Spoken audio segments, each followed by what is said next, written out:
Swing opportunity के लिए आज एक स्टॉक है, उसे देखते हैं हम। क्योंकि इसने आज अपना ऑल टाइम हाई ब्रेक किया है साल भर का। पहले जो इसका ऑल टाइम हाई था, मैं आपको दिखाता हूँ कहाँ पे था। इसका लास्ट टाइम जो ऑल टाइम हाई था वो ये था 329.70 यहाँ पे। ठीक है, इसको वीकली में जाकर देखेंगे तो ज़्यादा क्लियर ये दिखाई देगा।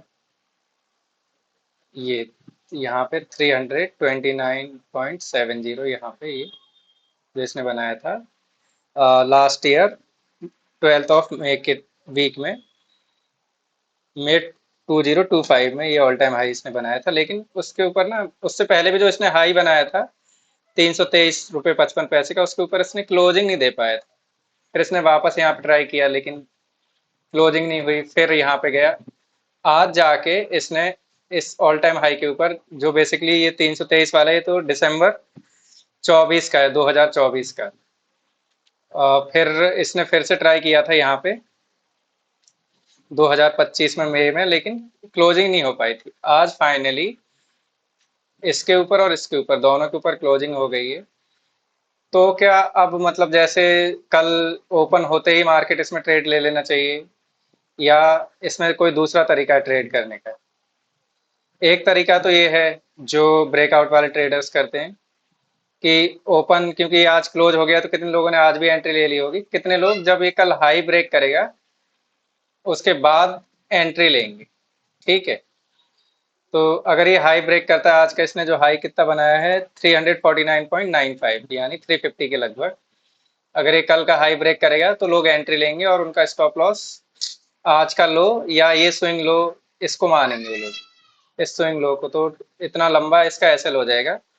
लेकिन अगर आप डिमांड जोन सप्लाई जोन के अकॉर्डिंग इसमें एंट्री लेना चाहेंगे तो एंट्री कुछ ऐसी होगी: रैली, बेस, बेस और रैली। मतलब जो आपकी एंट्री होनी चाहिए ना, वो यहाँ पे 300 के आसपास होनी चाहिए। और जो आपका स्टॉप लॉस रहेगा ये 277 का, यानी अपनी सिर्फ 23 पॉइंट का स्टॉप लॉस रहेगा। और फिर वहां से अगर जाता है तो फिर ये इसको ब्रेक करके निकल जाएगा। मतलब मोस्ट ऑफ द टाइम ऐसे ही होता है कि जब ऑल टाइम हाई के बाद अपने डिमांड जोन में आता है शेयर, तो उसके बाद वो ऑल टाइम हाई को ब्रेक करके निकल जाता है। ठीक है, तो इसमें ये ध्यान रखना है। और अगर वैसे ट्रेड करना है जैसे ब्रेकआउट ट्रेड करते हैं, तो इसके ऊपर जैसे 350 ये कल ब्रेक करता है, कल या परसों जब भी ब्रेक करता है, तो इसमें एंट्री बन जाएगी। लेकिन स्टॉप लॉस फिर इसका यहाँ ये स्विंग लो भी अगर मान सकते हैं तो 294 का हो जाएगा।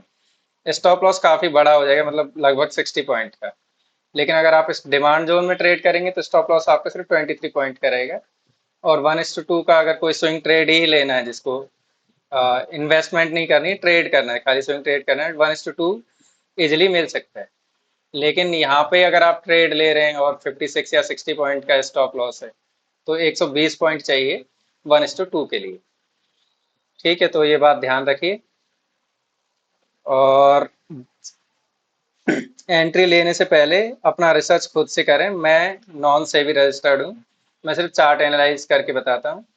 या तो खुद से रिसर्च करें या अपने फाइनेंशियल एडवाइजर से एडवाइस लेके ही सेल या बाय का कोई डिसीजन लें, क्योंकि पैसा आपका फंसना है at the end of the day. अगर फंस गया तो, और प्रॉफिट भी आपको ही होगा, लेकिन अगर प्रॉफिट हुआ तो रिसर्च करके अच्छे से और अपने फाइनेंशियल एडवाइजर से एडवाइस लेके ही कोई भी डिसीजन लें पैसा अपना इन्वेस्ट करने का। ठीक है, तो मिलते हैं नेक्स्ट वीडियो में। Thank you.